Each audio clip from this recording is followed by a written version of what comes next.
This is Kevin, the Kinetic Electroplasma Voltage Infuser, a Calamity Mage weapon that easily breaks 1 million damage. Like what the f? The newest Infernum update has dropped a lot of items, so today we'll be checking out some of the strongest ones, beginning with Kevin. As you probably expect, this is an endgame weapon crafted from Ashes of the Annihilation, Miracle Matter, and Pleiades. It pretty much has everything you want in a weapon. Big damage, long range, goes through walls, and aimbot. Next up, let's talk about the newest adult Eldon worm drops, the Eye of Madness that releases shadow tendrils, and the Illusioner's Reverie, casting shadows that hunt nearby enemies. Since the Abyss Worm is now post-Yaren, makes these weapons viable against Draydon and Supreme Climatas. And compared to the other best option at this tier, Yaram's Crystal, I would say that these weapons are actually perfectly balanced. Now let's move away from the edgy weapons for a second and look at Call of the Eggs. And as the name suggests, rains down a dozen or so eggs from the sky. This is obtained post-Golem and performs pretty well against large bosses like the Plaguebringer Goliath, Empress of Light, or the Ravager, completely outcasting other melee weapons at its tier.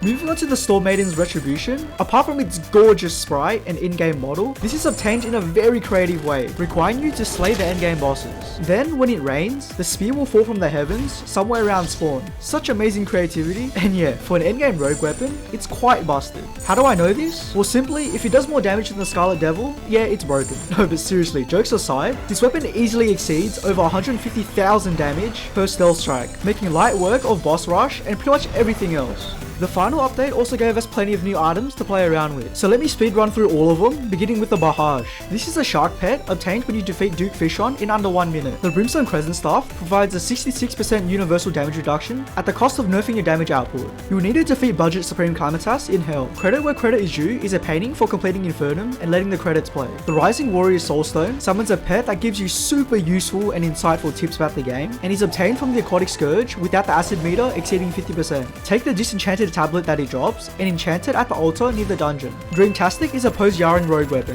Yes, it's a rogue. The Flower of the Ocean vastly improves underwater vision and replaces your background with a beautiful aquatic one. And it's obtained when you access the secret room in the Profane Gardens and take the Elysian Rose and drop this into the final layer of the Abyss. Hyperplane Matrix gives you full control over Terraria. You'll need to beat every Infernum boss and Exomech combination. Nightmare Catcher spawns this pet, which slowly and very ominously chases you and will blind and stun you when you get too close. Sleep in the Brimstone Crags for 15 seconds in order to obtain this pet. Purity is obtained when you defeat Nighttime Providence and take the Lunar coin she drops with Exodium Clusters and the Core of Elysian. Sakura buds grow on Sakura trees, and dropping this item into the Sakura pond within the underground jungle grants the Sakura Bloom, a vanity accessory which spawned purely visual falling petals. Soul-driven headphones can be found in the starter treasure bag, basically a better version of music boxes. And lastly, the suspiciously round feather, crafted with chicken nuggets, summoning a cute bumblebird pet from the old versions of Calamity. So that was basically everything. Comment below your favorite item, subscribe, and goodbye.